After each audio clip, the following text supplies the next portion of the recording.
ئێمە لەسەر ئاستی پارێزگای کەرکووک هەساوین شانەکە بە سەرپەرشتی جەنابی پارێزگار و ئەندامان لە هەموو فەرمانگە حکوومەتەکان بە تایبەت تەندروستی کەرکووک ئەم بڕیارە درراوە و هەروەها بڕیاری تازە درا لەسەر ئاستی بڕیارەکەی بەغدا قەراڵی 55 ئەمری ئیداری سبەی شەو واتە سێشەمەکە هەفتەی مانگ لە سەعات 11ی شەوەوە ئەچێتە جێبەجێکردنەوە بۆ قەدەغکردنی هاتوچۆ لە ناو شار و قەزاو ناحیەکان تا ڕۆژی 23 سێ واتە دووشەمی داهاتوو ئەم بڕیارە بەردەوامە بێ و ئەچێت جێبەجێکردنەوە داواکارین لە هاوڵاتیان داواکارین لە خەڵکی شاری کەرکووک بە هیچ جۆرەیە کۆ نەبنەوە و دەرنەچنە دەرەوە ئیلا بەکاری پێویست نەبێ واروە هاوکاری لەزنە ئەمنیەکان و تیمە تەندروستیەکانی پارێزگای کەرکووک بکەن بۆ ئەوەی بتوانین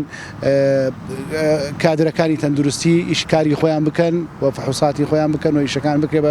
بە باشترین کات بۆ ئەوەی بتوانین بەرەنگ ببوونەوەی ئەم نەخۆشیە ڤایرۆسی کۆرۆنا بکەین لە شاری کەرکووک و هەروەها سوپاسی جەنابتان ئەەکەم ئەوتان.